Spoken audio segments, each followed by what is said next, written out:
In today's video, we're taking a look at the New York Rangers, discussing some NHL trade rumors regarding their changing UNC this offseason. Plus, now they need a new coach. Could they be looking to a high-profile name like Patrick Wall? Plus, we have some prospect signings and more playoff recaps. All on coming up next.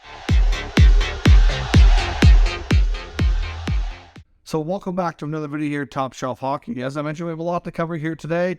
First of all, let's recap some of the recent NHL playoff action since our last video here. We saw the Edmonton Oilers come back with a solid victory last night against the Vegas Golden Knights. A big 5-1 win. They stormed out of the gates with 4 goals in the first period. Had an incredibly dominant power play once again.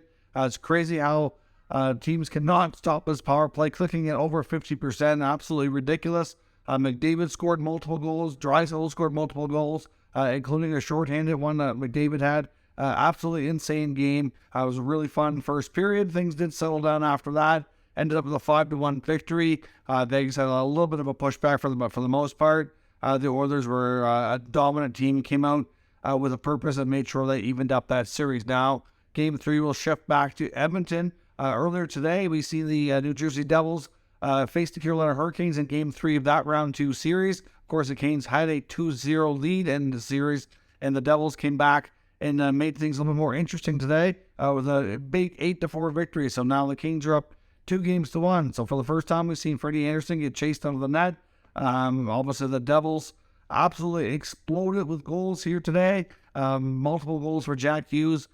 Crazy game overall. There was 4 shorthanded goals, which is the first time we've seen that in a playoff game, and I think it's like about 40 years. So it's absolutely insane. So that game is obviously, like I said, one of the crazier playoff games we've seen recently. So 2-1 for Carolina now in that series. Of course, we have the Leafs and Panthers that are just getting underway as I've recorded this video, as well as the Dallas Stars and the Seattle Kraken do battle in the third game of their series later tonight as well. Now, as I mentioned, we also have some prospect signings here from today and from last night as well. The Vancouver Canucks announced that they've signed one of their top prospects from the most recent NHL draft, and that's Swedish forward Jonathan Lafreniere. He gets his 3-year entry-level contract. I believe there is a European assignment clause, so he can still possibly play in Europe. Not 100% convinced or confirmed yet that he will play in North America next year, but it is a possibility. According to reports, they'll discuss between the player, the agent, and the team and decide where they feel it's best for him next year, but there is a possibility he could still remain and play over in Sweden for another season before making the jump to North America. We also seen the Dallas Stars one of their top prospects as well. 2022 first round left shot Swiss defenseman Leon Bischel. He gets his contract out of the way as well. So both some key prospects for those teams based on the last NHL draft. Now, as I mentioned, the bulk of today's video, I want to focus on the New York Rangers. Of course, we got the big news yesterday afternoon that the Rangers were parting ways and basically firing head coach Jerard Fagerberg, who was only 2 years into his tenure with the Rangers. I know at Gallant's end of season media availability, he kind of got a little bit snippy with reporters for suggesting or even asking what his thoughts were on his job security or if he had anything to be concerned about in that regard. And clearly everybody around him knew and thought that he did, and he let out like he did. And of course, I wouldn't expect him to come out and say that anyways, even if he was thinking or feeling that it could be the case. It was reported as well by Elliotte Friedman and other reporters and confirmed that I believe after one of their playoff games against New Jersey that there was a big argument, big blow-up between himself and Chris Drury, the GM, and I think other people could have been involved in the conversation as well. Things were really heated, really loud, and everybody around was well aware of what was going on. So things were kind of starting to, kind of come undone within there. So we knew that there were some issues. I mean, we knew early in the season the Rangers had a rough start. There was some rumblings that Chris Drury might have been considering a coaching change at that point. Decided to hold off. Last year in the playoffs, they had a 2-0 series lead and blew it. This year in the playoffs, they had a 2-0 series lead and blew it. And obviously they felt like they need to have a change here. They can't have that keep happening, which is certainly right. I mean, you don't want to see that continue to happen, but I don't know if that's entirely on the coach. But Jerard Fagerberg is known as an old school players coach. Not exactly your most technical guy with X's and O's. He's also not a guy that's well known for making a lot of in-game adjustments and, becoming successful. So once he has his plan of attack, if the other team counters with enough things, like it is not the most guy kind of coach that you're going to see make a lot of in-game adjustments in that regard. So he's a good coach. I just don't know that, hard to describe. Like, he's well-liked, well-respected, not exactly a motivator, so to speak. And maybe he's just not the type of coach that they needed. Obviously, he's the type of coach that relies heavily on vets and not real keen on young players. I mean, we've seen how the younger players in the lineup there have been, kept to lower, smaller roles, sometimes scratched from the lineup. And it's just the way he likes to do things. It's just quite that simple. So who could be the replacement for, potential coaches in the Rangers organization? Well, there was a bit of a cryptic tweet from Kevin Weeks. Of course, Kevin Weeks works for ESPN, NHL Network, well-connected insider, does a lot of breaking news videos on Twitter, and he's quite often and pretty accurate. Like, he's not most insiders are not, they're not always banging on with everything, of course, but he put out a cryptic tweet suggesting it could be a guy like Patrick Waugh. Can you imagine Patrick Waugh coming into the Rangers organization to be the next head coach? He's certainly a unique kind of guy. Not much we know for sure. Long-time NHL player, very successful, multiple Stanley Cups, former NHL head coach with the Avalanche, left there on not the greatest terms, basically after a bunch of disagreements with GM Joe Sakic at the time, and he went back to the Quebec Major Junior Hockey League with the Quebec Ramparts, where he's still today. Patrick Waugh is still working there actively, and the Ramparts are into the league championship final right now in the Quebec Major Junior Hockey League playoffs as well, so their season is not even over as we speak. But Patrick Waugh, a few years back, I believe it was 2 summers ago, had made it known through his agent that he was very much looking for NHL coach and management opportunities. They made that publicly known, and there was a lot of teams obviously looking for different spots, and he did get some interviews, I believe. Of course, nothing worked out for him. I believe he was very interested in the Rangers job. Doesn't sound like he had a great chance at it. I don't know if he was really interviewed or not, or if he was just kind of, out of the running early. I'm not really sure where things stood, but I know there was reports that Patrick Waugh was definitely very interested. Now, of course, he was passed over. They went with Jerard Fagerberg, but Waugh's name was out there according to Kevin Weeks, and we'll see if he's accurate. But I mean, Patrick Waugh is a guy that's extremely fiery. I think he likes to think of himself as a motivator. Very different, extremely different coach than Jerard Fagerberg. That much is for sure. But if they feel like those veteran players needed somebody to kind of light a fire under them, he just might be the guy to do it.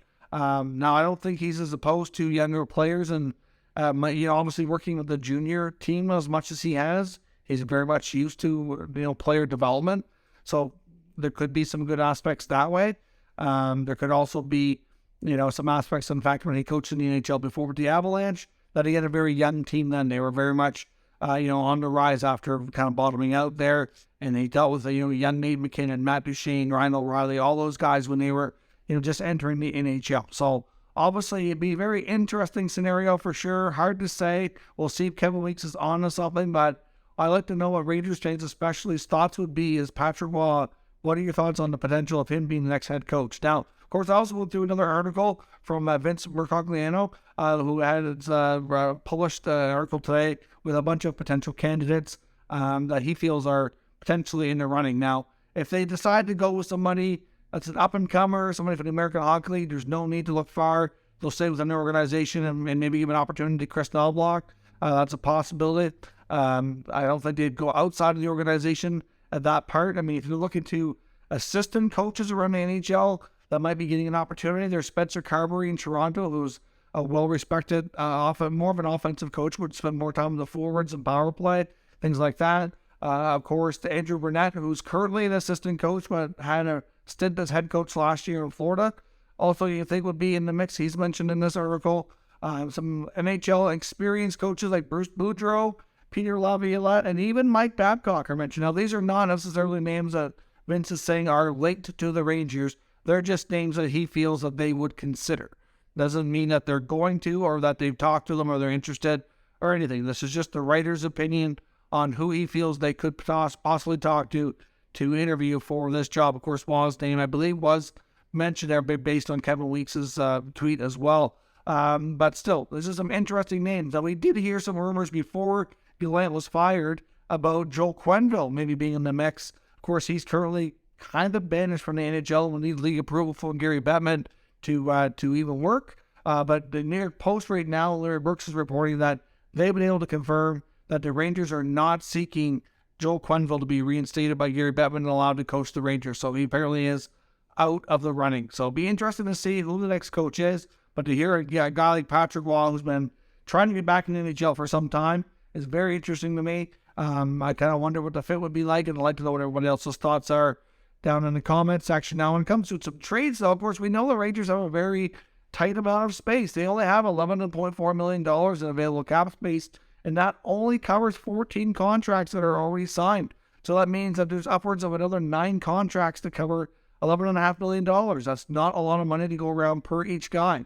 They have some key restricted free agents like K-Andre Miller and Alexis Lafreniere.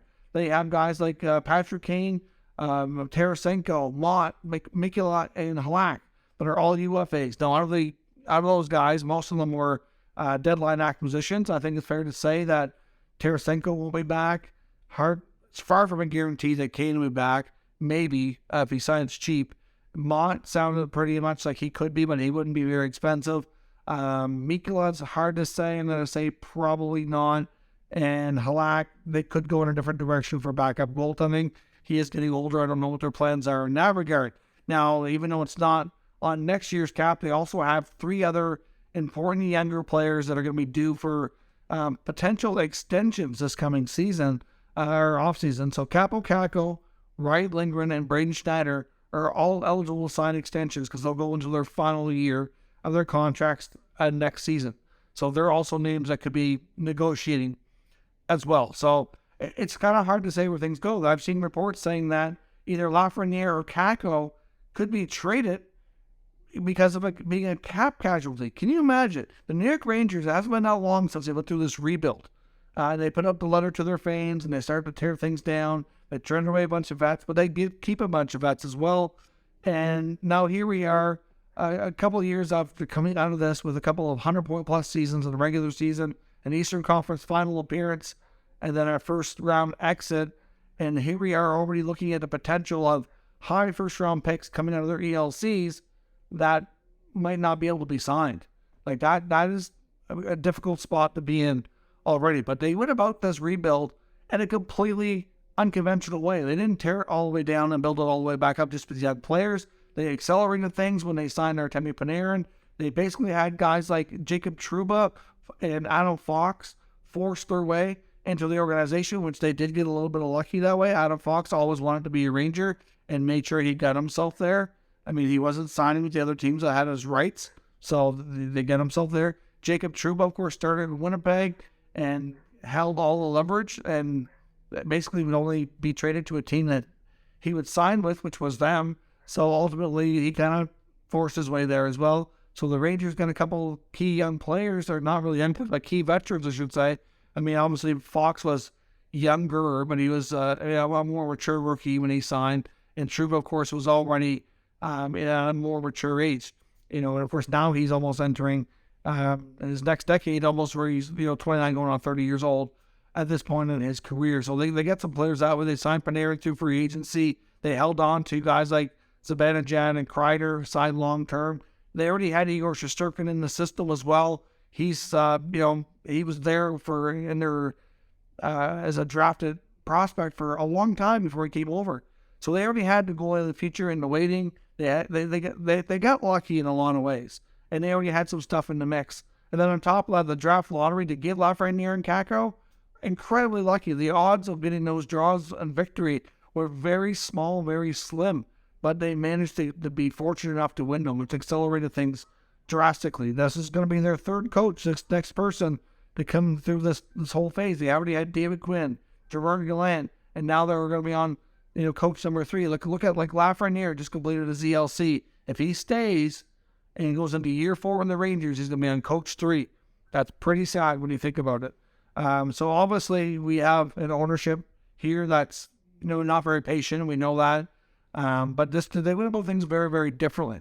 And I'm not saying it wasn't good, because clearly they've had some really good seasons, but they're just in a difficult, awkward phase right now where they got to navigate through. That's going to be challenging to figure out what's the best direction. Do they move out a more expensive veteran contract and make sure they can sign their younger guys longer term? Do they consider trading somebody like a Trocheck or a Panarin? I mean, it's not going to be easy. They're big contracts. A lot of them have no move clauses, so it's not that simple.